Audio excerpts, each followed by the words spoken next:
So during this gathering today, we want to speak in a way that you can feel as we feel and know as we know the reality of this vibrational reality. We want you to feel this vortex, and we want you to know its realness, and it is our desire to light a spark within you that makes you decide that you want to get in the vortex, that you want to be one of those cooperative components.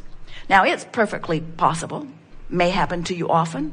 We see it happen to Esther, where you're bipping along, you're finding reasons to feel good, you're launching rockets of desire, and you're mostly in the vortex. And life is sweet when you are. People are kind to you, doors are opening for you, ideas are flowing, you have a feeling of well-being, a feeling of clarity and ease. You have balance. No matter what happens, you have your sea legs. All is well for you. And then something will happen that causes an reactivation of an old, maybe dormant vibration within you. Something happens and you view it, which causes you to offer a vibration that isn't consistent with the vortex. So all that happens is the vortex just spits you out. Because if you're not a vibrational match to it, law of attraction doesn't hold you there. In other words, you're called there. Spitting you out is a sharp way of saying it, but it really is accurate. Because law of attraction calls to it what matches and doesn't allow near it what doesn't. How about that? Getting in the vortex, becoming a vibrational match to who you have become. Another way of saying it is, life caused you to expand. The larger part of you did. What's the rest of you doing? Hanging on for dear life. Beating the drum of justification and rationalization. I need it because I don't have it. I need it because I don't have it. I need it because I don't have it. And what we want you to hear is the vibration of I don't have it doesn't match what's in the vortex. So everything that we talk about, every book we've ever written, every process we've ever flowed to you, and there are dozens of them and dozens more coming. Every process is about helping you figure out how to get in the vortex. And there's no cut and dried way, because your vortex is not exactly the same as anyone else's vortex. In other words, what you put in it and the vibrational components of it are unique to you. But it doesn't matter that it's unique to you, because you have a unique guidance system that is unique to you also. You have a unique guidance system that is letting you know in every moment what your vibrational relationship is between you and you. And the better you feel, the better the relationship is. The worse you feel, the worse the relationship is. In other words, you got to get tuned into who you are. So here's this vortex. Do you accept it? Here's this vortex spinning. And let's say that you are feeling some despair. You are pretty far from the vortex. So even though circumstances and events for all of the things that you've been asking for have already been arranged, you can't see them. Your cell phone's out of range. The message has been given. The clues are there. The path has been carved. It's all ready for you. But you're out of range because you're an ornery toad. And you say, with good reason, this happened, and this happened, and this happened, and this happened, and this happened, and this happened. And we say, we didn't say that you're not justified in your negative emotion. But we will never say that your negative emotion, no matter what its reason, is justified. In other words, you're justified in the sense that you didn't make it up.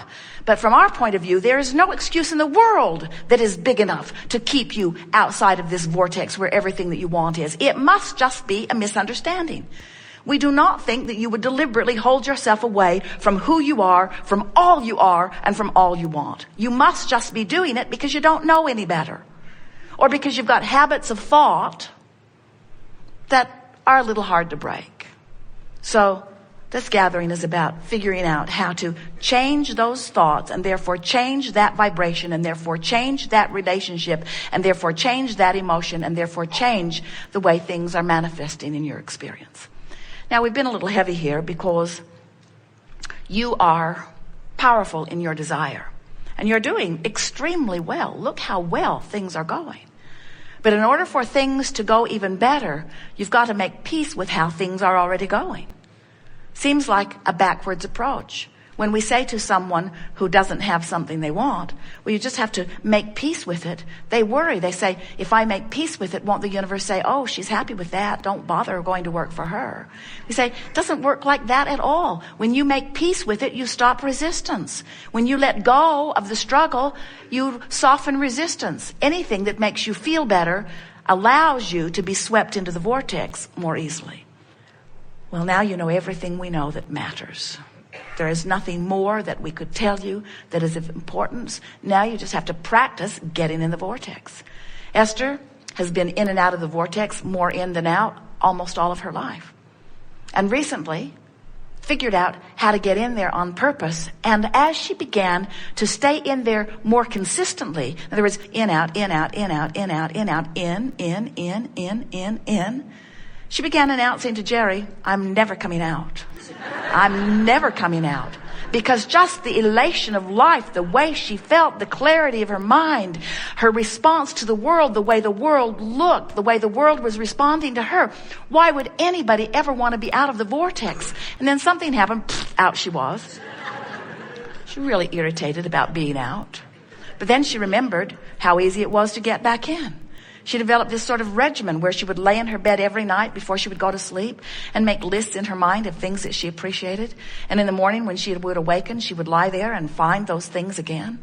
And then as soon as she would get up, she would go to a chair with Jerry and she would begin doing a focus wheel to clean up any ragtail vibration that she had discovered in the last 24 hours where she recognized that there was some vibrational work to do because she had had a little piece of negative emotion about something.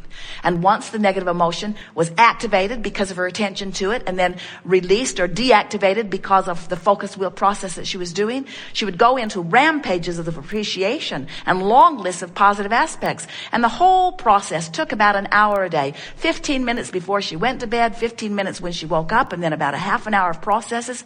And she discovered that she could stay pretty consistently in the vortex. And that is what we wish for you. Now, if you're not in the vortex and you've got some negative emotion, which is your indicator of resistance, and you don't know it, don't worry, it will get bigger. And if you still don't notice it, don't worry, it will get bigger.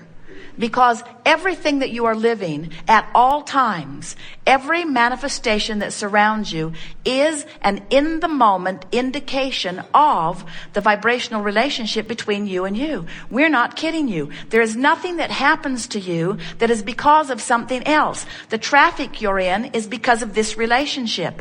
The way the waiter treats you is because of this vibrational relationship. The way the economy treats you is because of this relationship.